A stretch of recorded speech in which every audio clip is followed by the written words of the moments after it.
Hello and welcome to the Ghosts and Folklore podcast.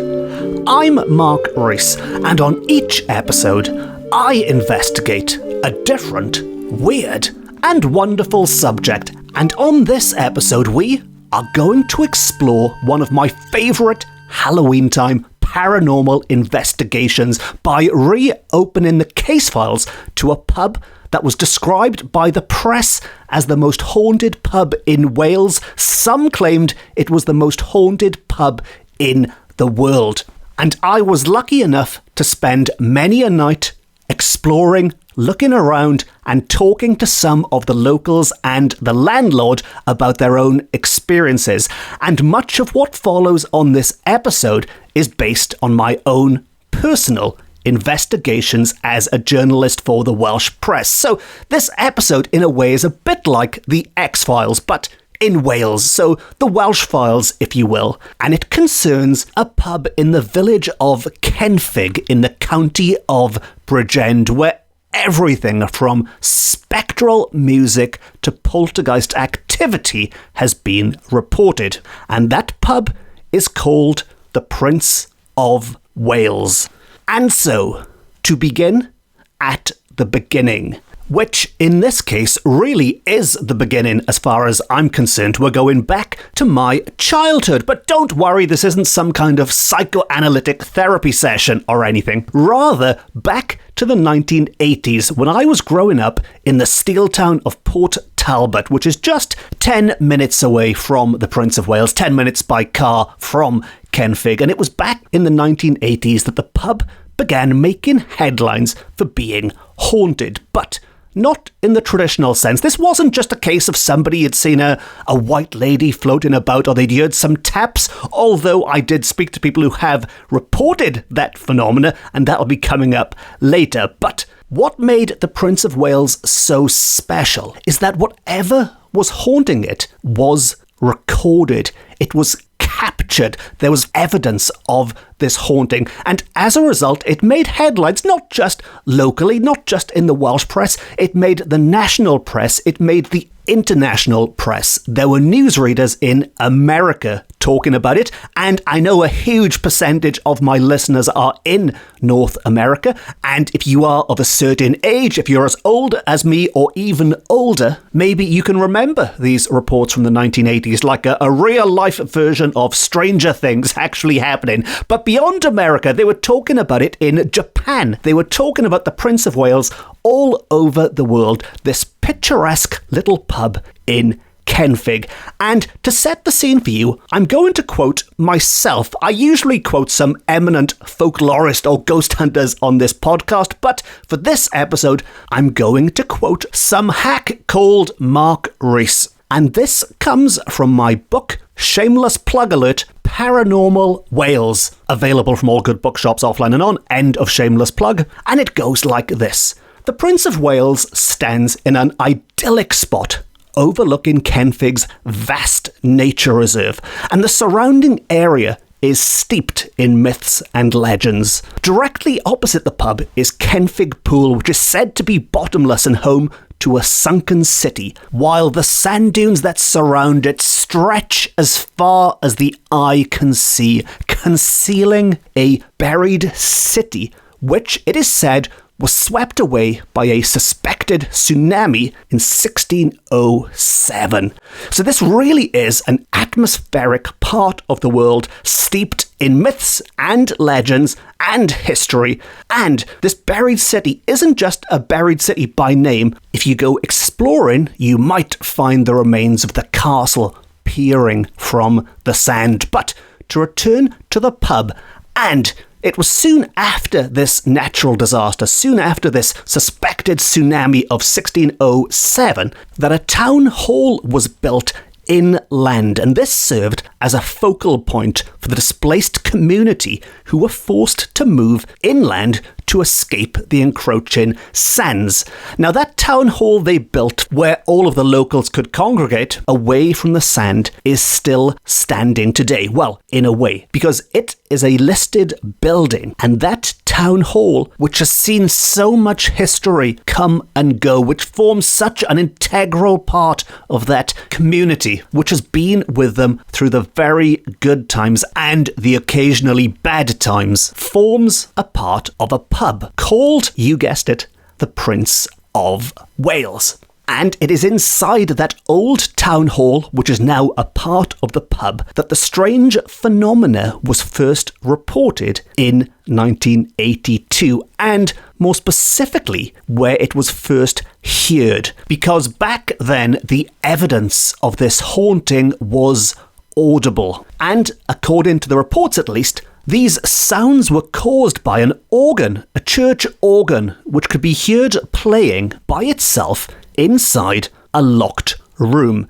Now, this locked room had been used for Sunday school services in the past, where there would indeed have been an organ played. Now, it should be stressed the room was locked, it was secure, and it was empty when these sounds were heard. And as such, nobody knew who could possibly be playing this organ, if indeed there was somebody or something playing an organ in this empty room. And if they entered the room, they would find it much like I'm assuming I found it all those decades later when I was there exploring, with this wonderful view out through the windows overlooking that pool, that folklore-filled pool I mentioned earlier. And it's decked out a bit like a medieval banqueting hall, I guess you'd say, with shields and crests, and I might be misremembering this. I'm sure there were antlers there as well, but it feels very much like a mead hall in a way, like the kind of place you might visit for a drink in a game of Dungeons and Dragons and try not to spill the pint of the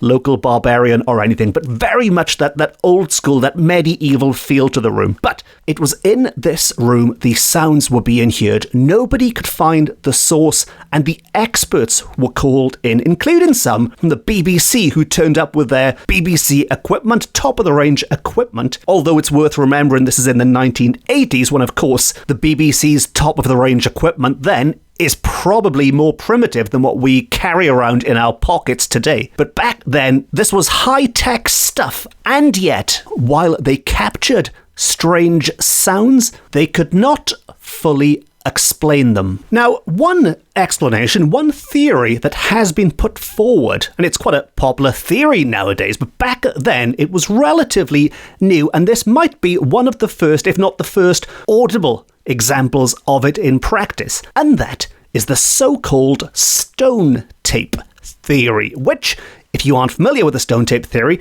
a very quick explanation is that the stone tape theory is named after a wonderfully creepy 1970s made-for-TV film. Yes, a made-for-TV film back in the good old days when Christmas time was a time for ghost stories, and the BBC recorded annual specials by classic authors like M.R. James and Charles Dickens, or maybe an original film written especially for the BBC like the stone tape. And while I'm oversimplifying massively here, but the idea behind the stone tape theory is that the salts and the minerals and whatever it is that make up old stones found in old buildings has the power to record events like a videotape, hence the name stone, the stones in the building, and tape because they record and play back events like a tape, like a videotape. And of course, we are going back to the 70s and the 80s technology here. And a really good example of this is the reports that you hear of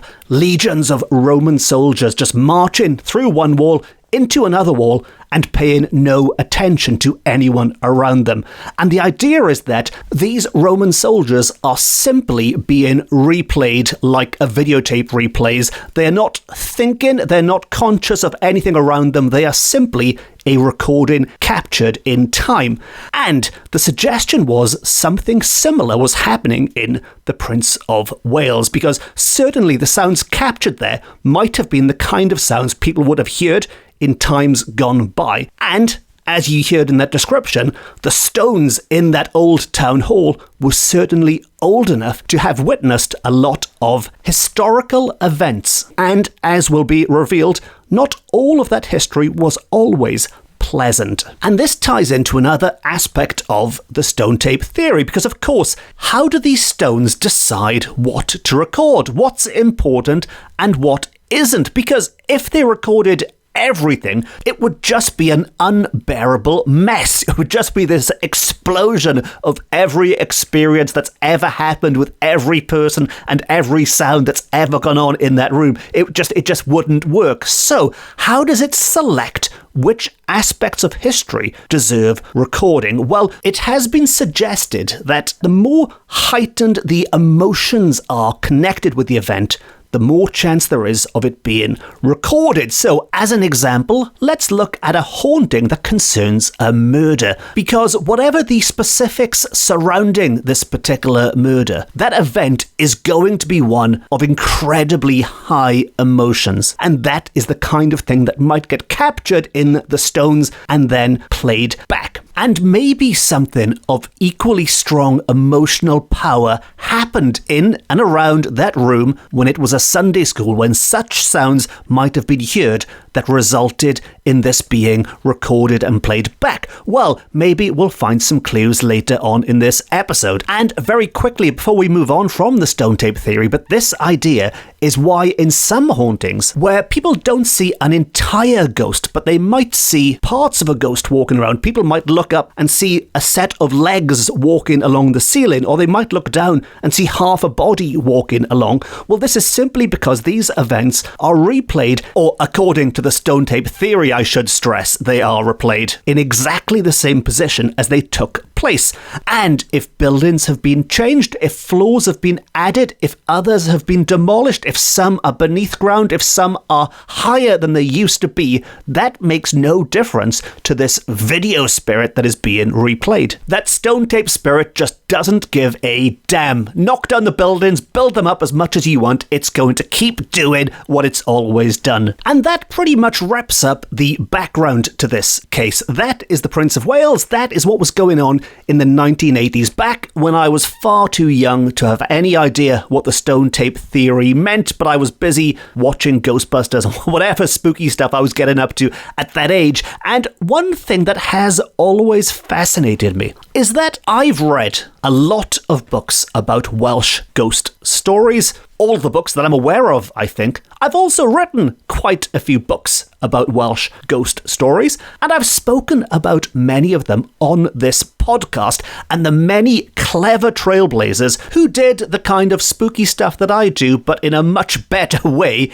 in the years before I came along. But to the best of my knowledge, I don't know of any mass-produced book about Welsh ghost stories that has ever mentioned the Prince of Wales pub, which I always found quite bizarre. In the 1980s, it was, to quote, the most haunted pub in Wales. By the 1990s, it effectively fell off the paranormal map. It had, for all intents and purposes, had its ghosts busted. While there was no satisfactory explanation put forward to what had happened, people just moved on. And so fast forward to more recent times, in the last decade, when I was working as a journalist in the Welsh press, and each year, every Halloween, I started visiting a supposedly haunted place in and around Wales to write an article for the newspapers and the magazines and the websites I wrote for, because really, that was the only time of year my editors could let me go off and write about weird, spooky stuff. The rest of the year, write about normal stuff. But in October, you can get away with writing about this creepy stuff. And it allowed me to visit and get quite a different perspective on many of Wales's apparently haunted places. So some of the well-known places like Nos Castle or Oystermouth Castle. And it was in 2017, the Prince of Wales popped back into my mind, and I thought, I wonder what happened there. I wonder what happened after the 1980s. Why did people stop talking about it? And I decided to give the landlord a quick ring to pop around, maybe have a quick chat, a quick drink, and to make a story out of it. As it turns out, it became much more than a quick chat and a quick story. Because when I asked him if the haunting was ever solved, it turns out the ghosts had not gone away. In fact, if anything, after the media attention had died away, the paranormal activity escalated. And from talking to the landlord, it was more active than ever. And that is how this investigation became something of a labour of love, really. An obsession, I guess you could say. It was something that started as a quick story for work that quickly became something that was taking over my evenings and weekends. And before we look at some of the ghostly accounts I gathered during that time, there is one person I need to give a huge thank you to. The main person behind this entire episode, and that is a wonderfully warm landlord, or ex-landlord now, called Gareth Maund. Gareth Maund was the landlord at the time when I started my investigation. He was actually in the process of retiring and finding new people to take over. But in 2017, 2018, when I was popping back and forth to the pub, it was Gareth who was in charge. It was Gareth who made this possible. He spent a lot of time giving me his own recollections. He introduced me to the locals, some of the staff there. He gave me a tour of the pub, inside and outside, and full access to that old town hall. He even went on a trek with his dog, but on a trek in search of that castle buried in the sand. And I've done a lot of these kind of reports over the years, and there aren't many people who go above and beyond like Gareth did. And one of the interesting things to emerge on my first visit there was Gareth's own views on ghosts and psychic mediums. Now, ghosts, he doesn't actually refer to the ghostly occupants, as it were, of the pub as ghosts. Instead, he refers to them as his friends, and he says good night to them. North Star, each night before going to bed, he says good night to his friends, to the ghosts. And he has this interesting theory about psychic mediums and the number of ghosts in the building, because he told me that he believed a building had a capacity to hold a certain amount of spirits. And as such, if any of those spirits were removed, if they left behind an empty space, as it were, this might allow another spirit to enter, which could be a more malicious spirit. And he was saying that as a result, he doesn't allow ghost hunting groups with a psychic medium or somebody who claims to be a psychic medium as part of the team investigate in his pub, because he doesn't want anyone potentially disturbing or even moving on, intentionally or otherwise, but moving on any of the ghosts that are there, because they could be replaced with potentially nastier ones, demonic ones even. And he said some years earlier he had allowed this initially, but quickly came to regret it and put a stop to any such investigations going forward. And I think this is one of the reasons why the Prince of Wales was under the radar for so long, because so many supposedly haunted pubs know that commercially you can make a lot of money from advertising your pub as such. And I'm sure anyone with half an interest in these kind of things have seen the signs, you've seen the posters. We are the most haunted pub in the universe, and for £50 you can walk around in the dark looking for ghosts. For £200 you can spend the night looking for them. Fill your boots. Well, the Prince of Wales does none of this, and it does tie in nicely with Gareth's beliefs that he doesn't want people there messing around and chasing his ghosts about. People who are respectful, yes, by all means come in and observe, but people who want to possibly upset the balance, no, they were not allowed. Now, as to those ghosts themselves, which were said to be all over the pub, in pretty much every room has its own ghost or ghosts, including the exterior of the pub, which we will get to.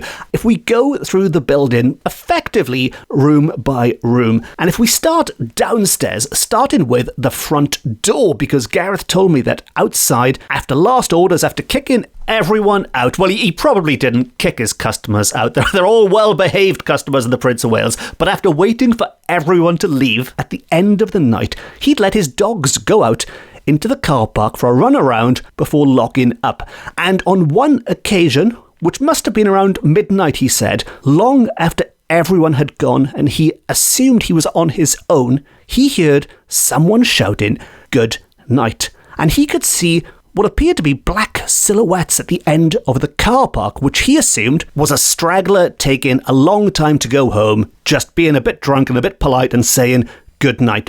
But what was strange about it is they didn't call him Gareth. They used a different name, and to quote Gareth, he recalled that it was a perfectly cold, frosty night, and the voice was shouting, "Good night, Jack." And this voice got louder. "Good night, Jack. Good night, Jack. Good night, Jack." And after 4 or 5 times, I couldn't get the dogs in fast enough, he said. Now, this wasn't just mistaken identity. Jack wasn't some random name, because he thinks he recognized the voice and that it might have belonged to a farmer who used to drink at the pub many years ago, back when the landlord was called Jack. So, it would appear that not only is the pub itself supposed to be haunted, there's even ghosts lingering about outdoors after their last orders have been called. Now, stepping inside the pub, but not too far, only up to the inside door. There's the outside door, then the inside door, and we get more activity. See, I wasn't exaggerating when I said there was ghosts all over this pub, or at least stories of ghosts all over this pub, if you choose to believe them. It's a ghost-filled pub. So you've got the front door where Gareth believes he saw an old regular waving to an old landlord at the end of one night. Behind that, you have the inside door. Now, this inside door is one of those big draft-excluding doors. The whole point of this door, the sole purpose of this door, is to stay shut to stop all the other doors from slamming. Nevertheless, this door, so some people say, would itself open and slam, seemingly in response to conversations inside the pub, inside the main bar area where people might stand around drinking or increasingly nowadays eat food as well. But if people were talking in this area, if something seemed to upset whoever was listening, that door would slam. And in one specific example, one Christmas day, and I'm going to avoid using names here, but it was after the pub had shut for the day, or certainly until the evening. I don't know what hours they had there, but when the pub was shut and it was only friends and family inside eating Christmas lunch, they were laughing and joking in that room about a family matter that a certain dearly departed member of the family would certainly not have approved of if they'd still been among them, as it were. And as they talked, the door did indeed open and slam to voice its disapproval, and to quote, they expected the door to come off its hinges as a result. So maybe there is some family connection to this ghost, or maybe they just like slamming the door for whatever's going on. Now, actually making it inside the bar area, beyond this slamming door, and this is where the most, and I would say the only, certainly the only example I found in my investigations, most of the activity in this pub is of the more harmless nature, shall we say. But this is where the one example of violent activity is said to have taken place. And by going through the bar area and heading towards the toilets, which historically were a very important part of the building, not the toilets themselves, of course, but where they now stand.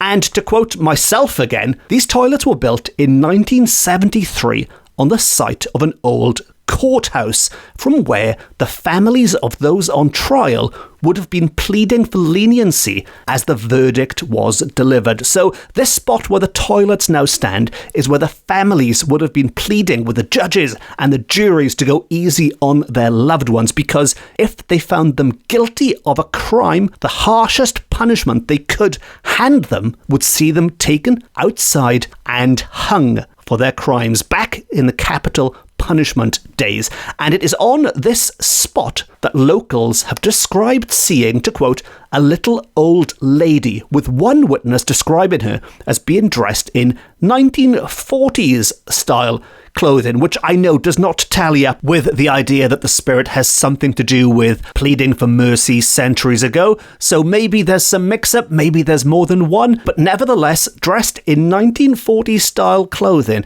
And one local heard a voice say, and I think there might be an element of, let's call it toilet humour going on here as well, but apparently in the gents, a voice has been heard saying, I see you, which, let's be honest, is the last thing you want to hear anyone say when you're in a bathroom, be they spirit or otherwise. And back in the bar area itself, so back outside of the toilets, this is where members of staff have reported being touched, and they've heard their name being called, so more audible phenomena, as it were, which may or may not be connected with this 1940s woman, but they've been touched, they've heard their names being called.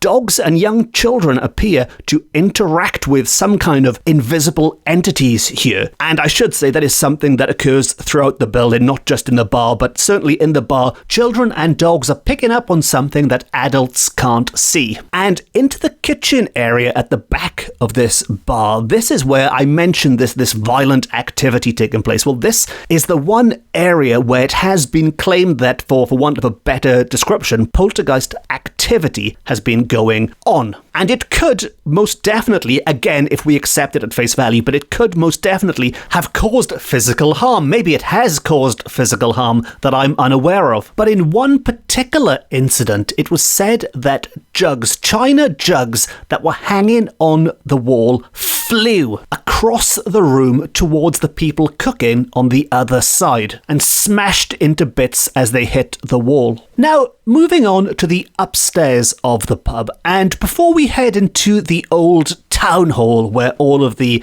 initial Stone Tape Theory activity is said to have happened, Gareth told me how he and his wife had seen strange mists forming in the bedroom of varying colours and shapes and sizes. And on one occasion he described a white mist the size of a person tapping the door. But much of the activity upstairs is very much centred around that old town hall room, which is directly above the bar area that I've just described. And this might have changed, I don't know, but certainly when I was there, it was not just open for the public to wander into and have a look around, but it was available for pre-booking for events and parties and large groups of people. And if you are thinking of visiting the pub specifically to see this room, that might well have changed again since I was last there, so I would recommend checking with the venue first before travelling. But it was in this old town hall room directly above the bar that people say they've had their ears pulled, their faces stroked. They've heard creaks like footsteps on the floorboards. Very typical activity for a haunting there. And we are getting all the senses. People are hearing and seeing, touching things, and they're also smelling things. And in something of what I think is a rather convenient ghost, shall we say, there is a ghost which apparently smells like rotting fish. A ghost that smells like rotting fish, which just creeps up on you from out of nowhere and follows some around. But considering this is a public house where many people might be drinking many pints of real ale, maybe there's a less supernatural source to this particular smell. But never mind the smelly ghost, because there's one ghost in particular that most interests me and that I would like to focus on to wrap things up. And this is a reported sighting of a spectral boy who stands by a cupboard in the corner of the room. In the corner of the room where, in the 1980s, people started reporting strange sounds like that of a church organ being played on its own. And this spectral boy has been described by some as a spectral girl, but most people seem to agree it's certainly a child, be it a boy or a girl. It's a small spirit. It has been seen by many witnesses, and not just in the room. Others claim to have seen it in the same spot, but from outside, looking up and through the window. This ghost can be seen from the road outside. And if we assume that it is a spectral boy, that is what most people seem to think it is. Of course, it could be both. There could be a spectral boy and a spectral girl. But if we assume that it is a spectral boy, there is a story that might explain why it appears in this location. Because there is a tragic story concerning a 9-year-old boy who was killed in an accident in the Victorian age. Now, this goes back to when the room was being used as a Sunday school in the 1800s. And as discussed earlier, it was sounds from this Sunday school which some believed were captured in the stones in the wall. If the stone tape theory is correct,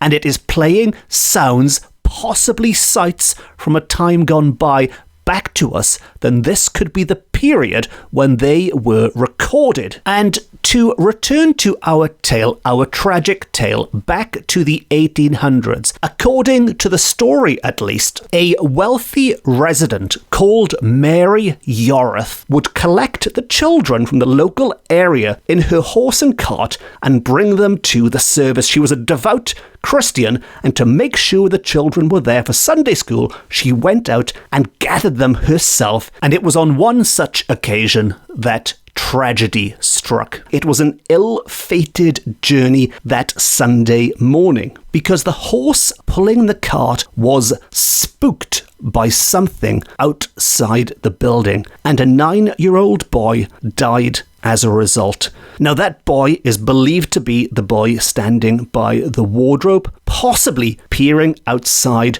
to the site of that accident, but certainly peering out of the old Sunday school, which was their destination. But who or what spooked that horse? Who or what is this spectral boy? And who or what continues to play the church organ just as it might have been played during the services for that boy and for the woman taking him there? Well, these are all questions that I was unable to answer during my investigations, but maybe you, dear listener, have a better idea of what was going on. Maybe the only people who can really help us answer those questions are those people that Gareth referred to as his friends. But if there's one thing I can say for certain, it's that in all of my Halloween time investigations, and in this case, it ended up being a November-December, an investigation that kept going on and on, but it certainly began as a Halloween investigation. Of all my Halloween investigations, The Prince of Wales is easily one of my favourites, if not my number one favourite, certainly up there in the top 3. And while I do like to get nice and spooky on this podcast, The Prince of Wales is a wonderfully warm and welcoming pub. I've been there many a time for food and a cheeky glass of wine, and I'll probably revisit again this Halloween just to catch up with the ghosts. And if you are of a nervous disposition at all, please forget you've listened to this. Just go there, raise a glass, and have a great time. And maybe we can all do that one day. Maybe the Prince of Wales would be a great place for the next Ghosts of Wales social gathering. All of which brings us to the end of another episode of the Ghosts and Folklore podcast. And as always, if you've enjoyed this episode and you haven't already, please consider hitting the subscribe button and you will never miss an episode ever. And if you'd like to support the podcast, you can buy me a coffee via my website, which is always very much appreciated. And with it being Halloween time, I am drinking pumpkin spice latte at the moment. Or if you'd like to support the podcast for free, which I know is always better, then please consider leaving a nice review and giving it a quick thumbs up or 5 stars or whatever the options are for being nice on whatever platform you are consuming this on. If you'd like more Ghosts and Folklore and more Halloween goodness, you can follow me on social media. I'm on Twitter, I'm on Facebook, and I'm on Instagram. And as well as this podcast, I've also published many books on similar weird and wonderful spooky subjects, including Ghosts of Wales, and of course the one I've shamelessly mentioned several times on this episode, Paranormal Wales, which does include an entry on the Prince of Wales pub and a nice collection of full-colour photographs that I took during my investigation. All of which just leaves me to say thank you very much for listening. Diolch yn fawr iawn am wrando. I've been Mark Rees. This has been my Ghosts and Folklore podcast, beaming to you from Wales to the world. And if you do find yourself in Kenfig this Halloween time, and you do pop into the Prince of Wales, don't be too alarmed if you can hear the faint sound of a church organ drifting over that mystical pool and the endless sand dunes that surround it. And don't be too alarmed if you can hear the faint sound of an overworked journalist sipping on a glass of red wine. Until next time, have a wonderful Halloween, Nos Calan Gaeaf hapus, and Nos da.